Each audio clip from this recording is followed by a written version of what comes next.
wonderful beings. Kind of want to get on here. This is kind of a really exciting topic for me, talking about when we're experiencing spirits and that kind of energy, how it affects our body.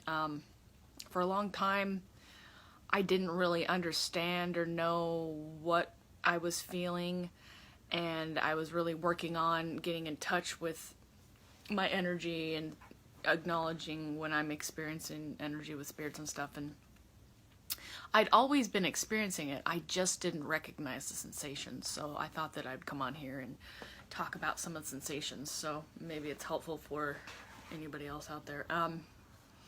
So there's lots of interesting ways this energy can channel through you. One is this sudden rush of energy either going up your stomach or down it. Sometimes it comes up it and it'll touch into your eyes and you'll just start crying. Heaviness on the chest, heaviness in the head, twitching, just uncontrollable twitching, kind of like when you're cold and you have the shivers. You don't really control that. It just happens. It's energy transferring through your body, telling you you're cold, you need energy or whatever. But you know, your cheek can start twitching, or your eye, yawning a lot. All of a sudden feeling tired.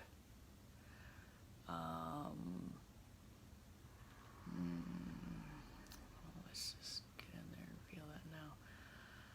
Pressure in any parts of your body. Sudden bursts of feeling like you're gonna cry. Feeling overwhelmed. Feeling sensations fill your body. You know, it's always good to walk through your daily life, or whatever you do, not holding anything in and just letting the energy flow. And so it's really important when you're experiencing spirits and energy like that, that you keep your body letting it flow as well. And you put up your protection and your grounding, but really just keeping that energy flowing, because you do not want to hold any of that in there. It can be overwhelming.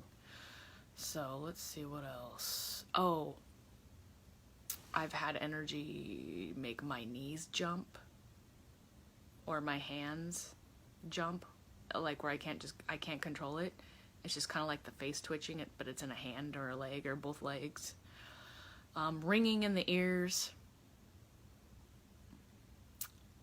Sometimes you can smell a memory. I know that sounds weird. Sometimes you can taste something and you can feel an energy through that taste. Sometimes you hear things. Sometimes you see shadows. Sometimes you see things out of the corner of your eye. Sometimes you blatantly see a person in very much detail. And other times you see a very broad shape of energy. And a lot of times when you see spirits, it's a combination of your third eye and a combination of your actual visual seeing. So it's not quite one or the other, but it is a combination of it. It's a very strange way to describe it, but it's like you feel the energy, but you're seeing the energy too, but it gives you information. I don't know. Maybe that's just my perspective on how I see it, but can be very predominant. But most of what I see is it's more color orientated and like shadowy. And then if this specific energy wants to really be descriptive on how it looks and wants me to acknowledge it more detailed, it will. And those ones are kind of the more like, whoa, because the ones that are more vague, you know, less detailed, they're more familiar. But the ones that are very predominant, like, this is how I am, the detail, it's like, oh, because then you really start associating that with a person, or it's more, you know, associated with being a person than just, you know, maybe a gray matter of energy. So yeah, it's just kind of cool to pay attention to how the energy affects your body and how it comes through you and how you see, how you hear, and how you receive the energy from it. So I don't know, just play around with that and see what you get. All right. If anybody's got some sensations that they want to share with me about how they experience it, don't be afraid to put that in the comments. All right, have a good night. Thank you for tuning in. Bye.